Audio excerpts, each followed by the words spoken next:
زیب عالمگیر کے بھائی تو یہ لکھ رہے ہیں کہ دو حصے غوث پاک کے ہیں مرید، ایک حصہ شاہ مدار کا ہے، اور اشراف شامل ہیں ان کے اندر. یہ لفظ اشراف انہوں نے بار بار لکھا ہے. اللہ اکبر جل شانہ، قطب المدار، ان کے ماننے والوں کا بیڑا پار. اب ولی کامل ہو اور تبلیغ نہ کرے.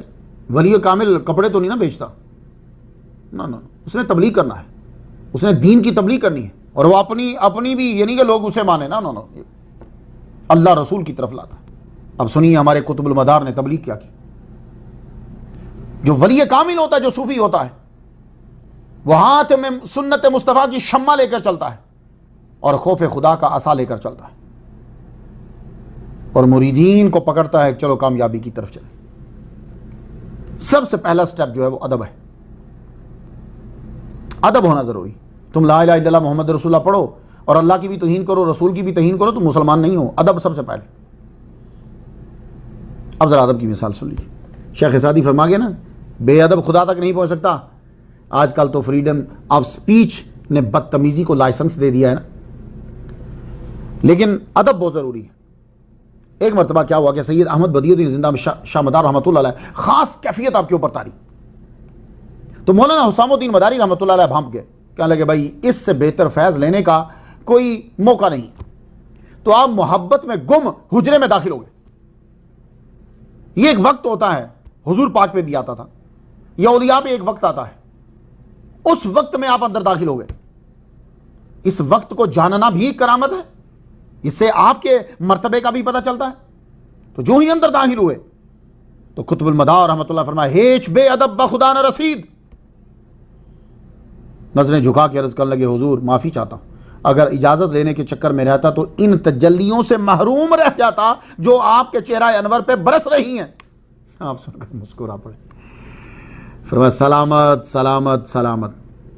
یہ لفظ آپ کے منہ مبارک سے نہ نکلتا تو وہ کیفیت ایسی تھی کہ شاید ان کو کچھ ہو جاتا. سلامت سلامت سلامت. ان کی نیت اور عقیدت کو جان کر سلامت سلامت. جب آپ کا نام، یہی وجہ ہے کہ جب آپ کا نام لکھتے ہیں تو یوں لکھتے ہیں مولانا حسام الدین سلامتی. اللہ اکبر جل شانہ. آپ ہندوستان کے علاقوں میں طویل عرصہ چلن نشین رہے اور سیاحت میں رہے، پھرتے، یہاں کے مقامی لباس کو پہنتے. آپ پہ روحانیت کا غلبہ تھا، آپ نے نفس پر قابو پا لیا. ہمارے تو جسم روح پہ غالب ہوتے ہیں نا، مگر آپ کے جسم پر روح غالب آ گئی تھی. یہی وجہ ہے کہ آپ کا لباس گندا نہیں ہوتا تھا، نہ پرانا ہوتا تھا، نہ میلا ہوتا تھا. آپ کی تعلیم مختصر مگر جامع ہوتی تھی. قطب المدار سب سے پہلے یہ پوچھتے تھے تمہیں معلوم ہے کہ تمہاری زندگی کتنی ہے؟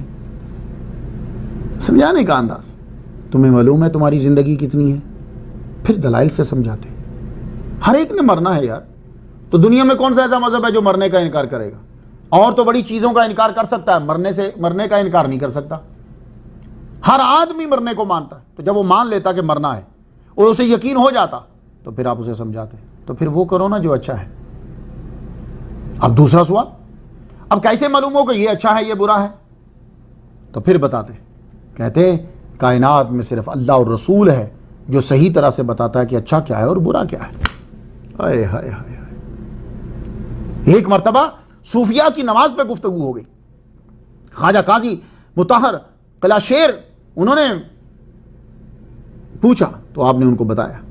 کہنے لگے سنو، نماز شریعت میں اور نماز طریقت میں کیفیت مختلف ہوتی ہے. یہ نہیں کہا گئے وہ جی جیسے آج کل بولو جی ساڑھی نماز الگ ہے، نہیں، کہا کیفیت الگ ہوتی ہے. اور اس پس منظر میں یہ جملہ کہ نماز شریعت الگ ہے، نماز طریقت الگ ہے، فرق کیا ہے؟ کہ ہم لوگ جب مسجد میں جاتے ہیں تو دل و دماغ کہیں اور ہوتا ہے، اور اب پڑھ رہے ہوتے ہیں ہم نماز، خیال کہیں اور ہوتا ہے. تو آپ نے فرمایا دل و دماغ بھی نماز میں اللہ کی طرف ہو، اس کو نماز طریقت کہتے ہیں. یہ نہیں کہ صرف دل و دماغ بھی نماز میں اللہ ہی کی طرف ہو تو اس کو نماز طریقت کہتے ہیں. تو صوفیاء کے نزدیک اگر سجدہ کرتے ہوئے دل و دماغ میں اللہ کا خیال نہ ہو تو یہ بھی شرک ہی کی ایک قسم ہے. ایسی توحید کوئی بھی بیان نہیں کر سکتا. آپ فرمایا کرتے تھے قول و عمل ایک ساتھ نہ ہو تو اللہ کے ہاں قبولیت نہیں ہوتی. لما تقولون ما لا تفعلون. قرآن کے تو حافظ تھے. ایک مرتبہ فرمایا جب تم اپنے علم کے عامل بن جاتے ہو پھر زبان بند بھی ہو تو عمل گفتگو کر رہا ہوتا ہے. اللہ اکبر جل شان. آپ اپنے مریدین کو خلفاء کو نوافل اور نماز کی پابندی کا درس دیتے تھے.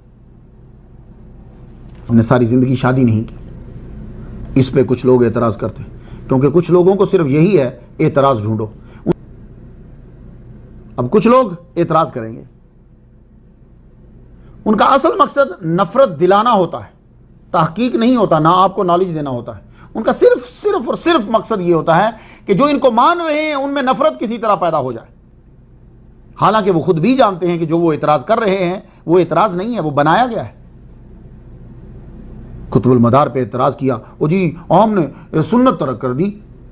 آپ ذرا اس پہ گفتگو سوات کر لیجئے، کیونکہ یہ اعتراض صرف ہمارے قطب المدار پہ نہیں ہے، یہ بہت سارے ولیوں پہ آ جائے گا. تو میں چاہتا ہوں کہ آج قطب المدار کا صدقہ اس مسئلے کو قرآن اور حدیث میں حل کر ہی جاؤں.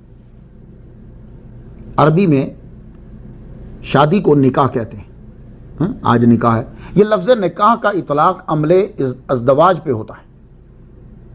اب پہلے قرآن پھر حدیث سن لیں تاکہ گفتگو آسان ہو جائے، اور بہت دھیان سے سنیے گا کہ جن لوگوں نے شادی نہیں کی، شادی کا مقام کیا ہے اسلام کے اندر. سورہ نساء کی آیت نمبر 25، وَمَن لَّمْ يَسْتَطِعْ مِنْكُمْ طَوْلًا أَن يَنكِحَ الْمُحْصَنَاتِ الْمُؤْمِنَاتِ فَمِمَّا مَلَكَتْ أَيْمَانُكُم مِّن فَتَيَاتِكُمُ الْمُؤْمِنَاتِ. اب ترجمہ سن لیجیے. اور جو تم میں سے آزاد مسلمان عورت سے نکاح کی طاقت نہ رکھتا ہو، پیسے نہیں ہے اس کے پاس، تو ان مسلمان کنیزوں سے شادی کر لے جو شرعاً تمہاری ملکیت میں ہیں. یعنی اس بندے کے اندر پاور ہے، شادی کرنا چاہتا ہے پر پیسے نہیں ہیں، تو پھر وہ شادی کر لے ان سے جو تمہاری کنیزیں ہیں. سمجھ آ گئی؟ تو نکاح کرنا چاہتا تھا، پیسے نہیں ہیں، تو نکاح آگے چلا گیا. اب لفظ طول یاد رہے. اب سورہ نور کی آیت نمبر 33 پڑھنا چاہتا ہوں. وَلْيَسْتَعْفِفِ الَّذِينَ لَا يَجِدُونَ نِكَاحًا حَتَّى يُغْنِيَهُمُ اللَّهُ مِنْ فَضْلِهِ. اور ایسے لوگوں کو پاک دامنی اختیار کرنی چاہیے جو نکاح نہ کر سکتے ہوں یہاں تک کہ اللہ انہیں اپنے فضل سے غنی کر دے. تو پہلی آیت میں نکاح کرنے سے کس چیز نے روکا؟ طول نے. لفظ طول بولا، بات پیسے ہی ہے. دوسری آیت میں فضل، بات پیسے ہی ہے. تو طول ہو فضل ہو تو نکاح کر لو، اس سے پہلے بنا نکاح کے ہو. تو اگر نکاح جو ہے وہ ہر صورت میں فرض عین ہے تو یہ دو آیات میں اختیار کس چیز کا ہے؟ تو اختیار بتا رہا ہے کہ بعین ہی فرض نہیں ہے. پہلی بات یہ ہے کہ نکاح کے لیے پیسے ہونا ضروری ہے. پیسے نہیں تو تمہیں چھوٹ ہے، نکاح نہ کرو، پاک دامنی اختیار کرو. میری بات سمجھ رہے آپ؟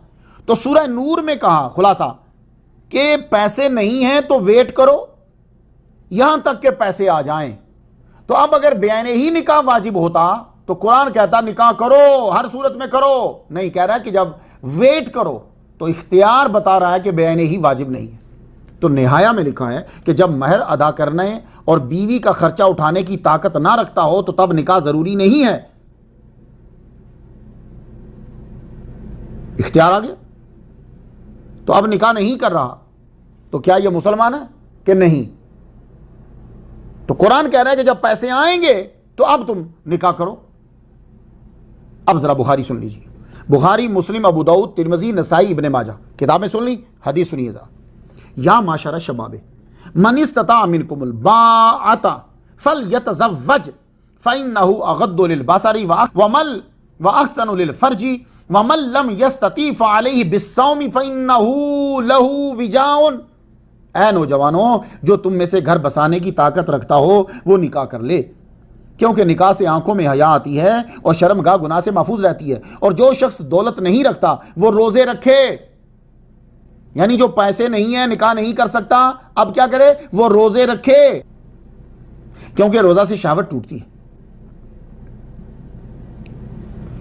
آپ نے سن لی، میں نے آپ کو قرآن کی آیت پڑھ دی. رب کہتا ہے کہ نکاح نہیں کر سکتے تو پاک دامنی اختیار کرو جب تک کہ پیسے آ جائیں، پھر نکاح کر لو. تو اتنے پیریڈ میں آپ بغیر نکاح کے رہے اور خود پہ کنٹرول کیا. ٹھیک ہے، یہی وجہ ہے کہ آپ نے شادی کب کی؟ 25 سال میں. 30 سال میں، تو کیا 25 سال میں بالغ ہوئے تھے آپ؟ نہیں، آپ تو 18-19 میں ہو گئے تھے. تو اتنا عرصہ کیا کیا آپ نے؟ خود پہ کنٹرول کیا. تو اتنے عرصے میں آپ نے سنت چھوڑے رکھی، آپ گناہ گار ہیں؟ یہ آپ نے جواب دینا ہے مجھے. خود پہ کنٹرول کیا آپ نے، اور جب آپ کی عمر بڑھ گئی آپ نے کہا میں کنٹرول نہیں کر سکتا.